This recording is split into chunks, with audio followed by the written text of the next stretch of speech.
Hello, I am Rick Barton, the CEO of the International Critical Incident Stress Foundation.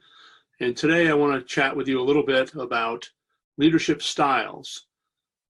For people that look at this topic, leadership in particular, this can be the boring stuff like Leadership 101, and yet determining your leadership style, why you're a leader, what your motivations are, that directs what you're going to be like as a leader and how you're going to lead during a crisis. And we certainly have a crisis happening right now that is devastating in a lot of different ways and causing all kinds of problems that we could talk about for hours. So if you're a leader of any organization, government, private, business, nonprofit, these are challenging times to say the least. And this would be a time when you might ask yourself the question out loud, as I did to somebody recently, why would anyone want to be a leader? And you might say, why would anyone want to be a supervisor? Don't you want to just go about doing your own work and not be bothered by what other people are doing or troubled by it? Then maybe that seems antisocial, and maybe it is. But that is the kind of question people ask during challenging times, which can be small or large, and currently we have a large challenge, and you see it played out every day by different leaders. Why would they want to do that? And so there are books written about this, about why people are leaders, why they want to be a leader. There's a psychological side to this. From a leader's perspective, there's a few questions to ask. Is it because of ambition? They're ambitious, they want to get ahead. Is that because they want more money for their family, for themselves? Is it because they want power? Now that's the scariest of all. They want power. They want power over people, power over things. Or maybe they want to improve things. Maybe they want to make the world a better place, or wherever it is that they're working, they want it to be better. So ambition, money, power, desire to improve things. Maybe it's all of those things, depending on the person, depending on the time.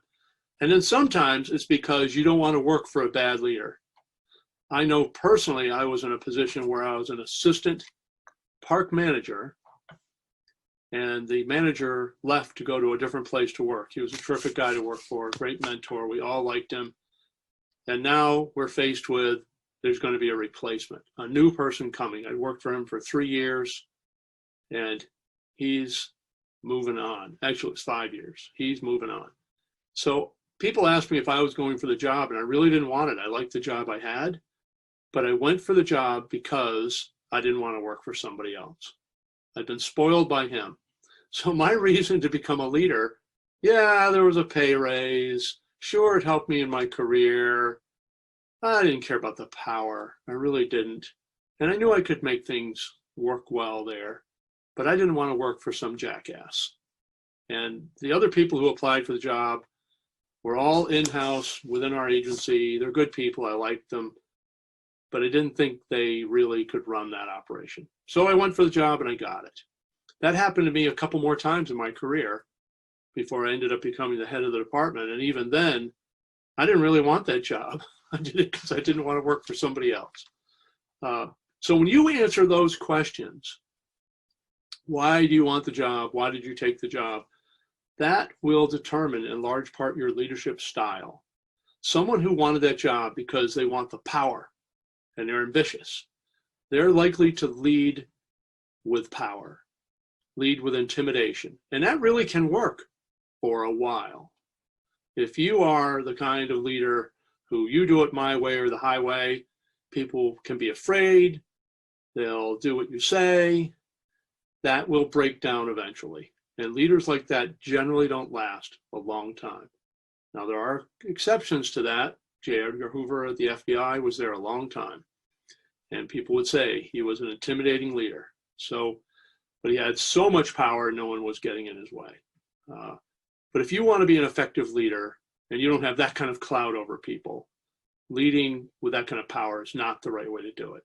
So if you can say that you want to be a leader because you have a desire to improve things, then make the world a better place, make your department a better place, make your agency a better place, then you have a better chance for success. You're off to the right start. Then from there, you can form your style and how you function and how you handle a crisis and how you handle the everyday living. Most supervisors and leaders are going to say, oh, it's not so bad. When you ask the question, why would anybody want to do this? Oh, it's not bad. It's great. Things move along really well. It's all smooth. I got a great team. Then comes along a crisis. A number of your team leaves, and now you have all these vacancies to fill. There's budget cuts. You don't have enough money. Revenue crashes. Or there's coronavirus, and everything has changed.